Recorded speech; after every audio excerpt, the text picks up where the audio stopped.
Okay, this is experimental video number 3. I'm going to do a mini lesson on how to multiply decimals.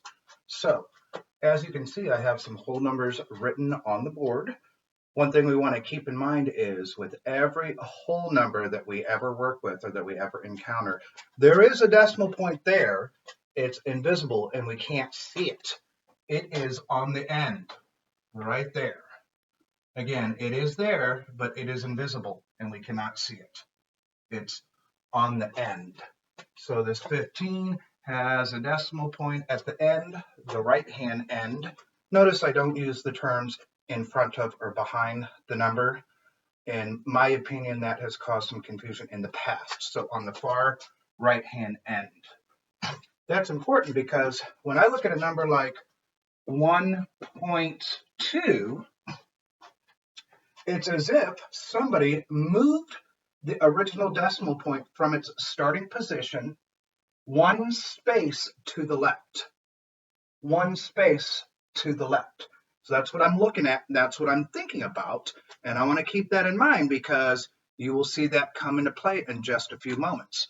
So if there's a normal decimal like 2.5, it's as if it's been moved one space to the left from its original spot. So if we have a number like 3.47, similar situation. This has been moved from its original spot 2 spaces to the left. So again, we want to keep that in mind. You'll see that come into play in a few moments. So this guy's been moved one spot to the left. He's been moved one spot to the left. He's been moved 2 spaces to the left. At this point, I'm going to pause for a moment. So at this point, I'm going to do 12 times 12. This is just regular normal multiplication. As you can see, I don't have any decimal points. I do know that happens to be 144, or rather 144. I'm going to do 2 times 2, which is 4. 2 times 1, which gives me 2. When I'm done with that number, I like to cross it off. In the same motion, I put my little place value holder right down there, and I'm ready to move on to the next number. I know 1 times 2 gives me 2. That's the next available spot. And then 1 times 1 gives me 1. At this point in time, I'm ready to add, and I'm ready to get my final answer. I know 4 plus 0, of course, 2 plus 2, nothing, plus 1. So my final answer is 144, and that is absolutely correct. Notice I don't say the word and unless I see a decimal point.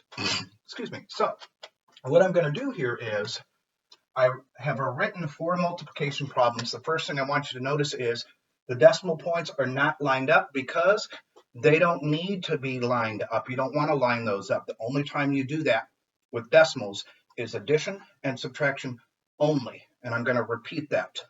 The only time we ever line up decimal points is with addition and subtraction only. So now that I'm multiplying, I'm just writing these numbers out like I normally would. And in fact, what I'm going to do at this point is I'm going to completely ignore the decimal points on all of these problems. So I know 12 times 12 is 144. I'm going to write that down, and I'm going to move on to my next problem.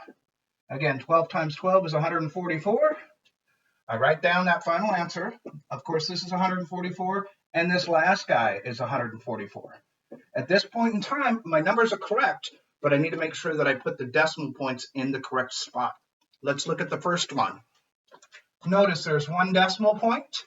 It has been moved 1 space to the left from its original spot. So I need to make sure I have an answer that matches that.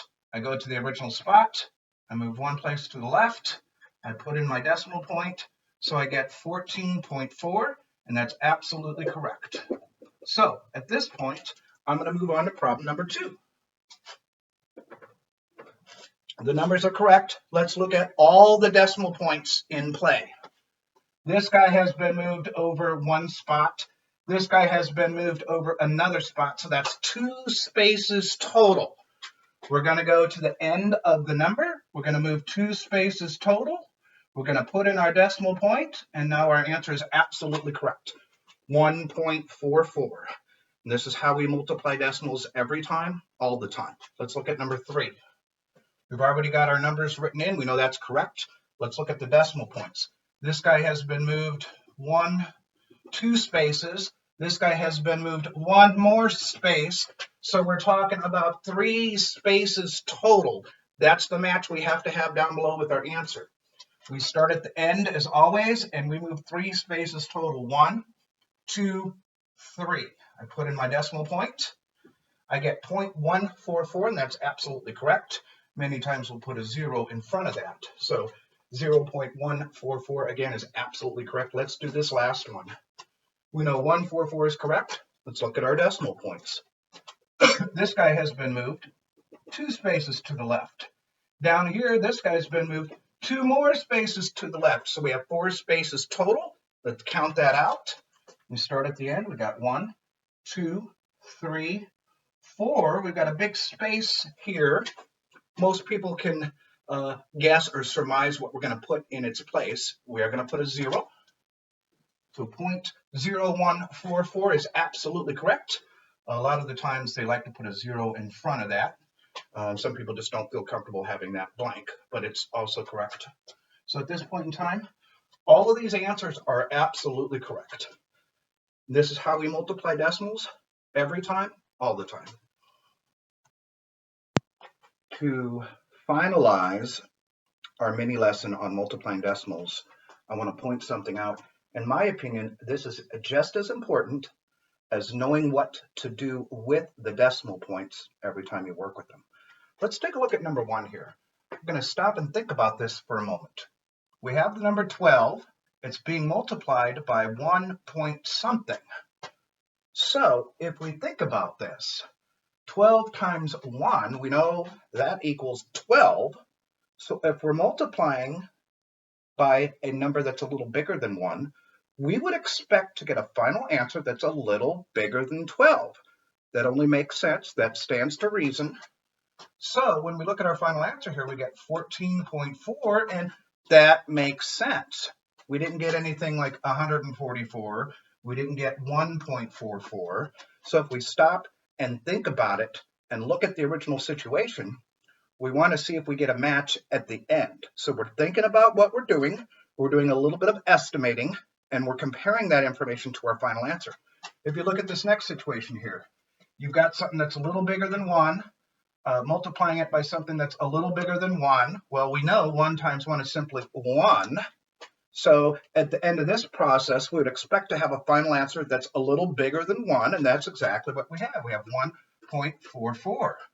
So when we stop and think about it, and we look at our final answer, if we have a match, we're in good shape. If you look at number 3 here, you've got 1.2. You're multiplying by a number that's less than 1. That means your final answer has to be less than this number. It has to be less than 1 somehow, some way. If you look at our final answer here, we get 0.144. This is less than 1, and that's exactly what we're looking for. We know we're on the right track. And with this last example here, you've got less than 1 times less than 1. What we know here in this situation is we definitely need a final answer that's less than 1. Not only that, we're probably looking for an answer that's quite less than 1.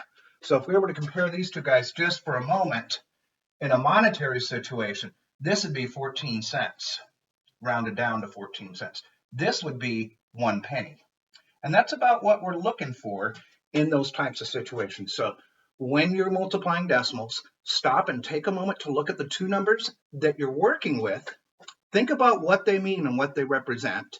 Think about what your final answer should look like.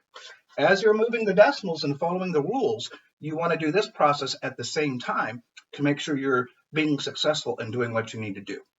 That will end this mini lesson on multiplying decimals. Thank you.